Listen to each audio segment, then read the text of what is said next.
Welcome students. आज की इस वीडियो में हम हानि और हानि प्रतिशत याद करना सीखेंगे कि हानि और हानि प्रतिशत कैसे निकालते हैं। सबसे पहले तो हमें ये पता होना चाहिए कि हानि हमें कब होगी, जब भी जो खरीदने का भाव है यानी खरीदने का मूल्य जो है वो ज़्यादा होगा और बेचने का मूल्य कम होगा। अब ध्यान से देखिए इस क्वेश्चन को। रामू ने एक साइकिल 1800 रुपये में खरीदी, यानी खरीदी है 1800 रुपये में साइकिल, लेकिन कुछ समय बाद 1300 रुपये में बेच दी। यानी कि खरीदी तो 1800 में ज़्यादा में थी और बेच दी कम में।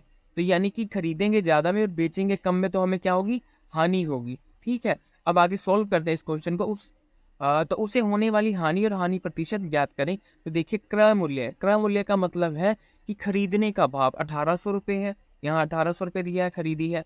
विक्रय मूल्य, विक्रय मूल्य यानी बेचने का भाव, यानी बेचने वाला मूल्य, जिस मूल्य पे बेची है साइकिल, वो है 1300 रुपये। तो 1300 रुपये होगा।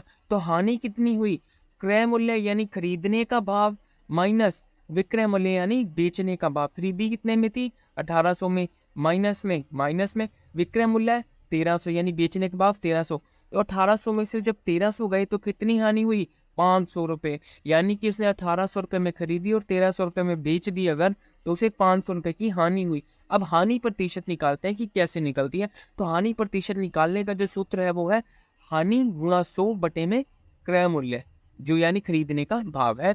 तो देखिए हानि कितनी हुई है उसे, 500 रुपये की, गुणा में 100 बटे में क्रय मूल्य क्या है हमारा, 1800 रुपये। तो नीचे 1800 लिख दिया। अब ध्यान से देखिए, 2 जीरो से ये 2 जीरो कट गई। ठीक है, अब ये बचा था हमारे पास 18 और ये 500, ये दोनों 2 पे कटते हैं, तो इसे काटेंगे तो क्या आएगा, 9।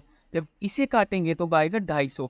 तो आगे देखिए, ना तो 250 और ना 9 किसी भी एक पहाड़े पे आती है, यानी कोई भी एक अंक जो है ना तो 9 को काटेगा ना 250 को काट सकता है। यानी दोनों जो ये संख्याएं हैं 250 और 9 किसी एक पहाड़े पे नहीं कटते। तो आगे हम सिंपली इन्हें आगे सोल्व कर देते हैं। तो 250 गुणा में क्या है, ये एक, तो ये 250 आ गया, बटे में क्या है 9, ये 9 आ गया। तो 250 भाग 9 है। तो जब इसे सोल्व करेंगे आगे, तो 250 को जब 9 से भाग करेंगे तो हमारे पास आएगा 27.77।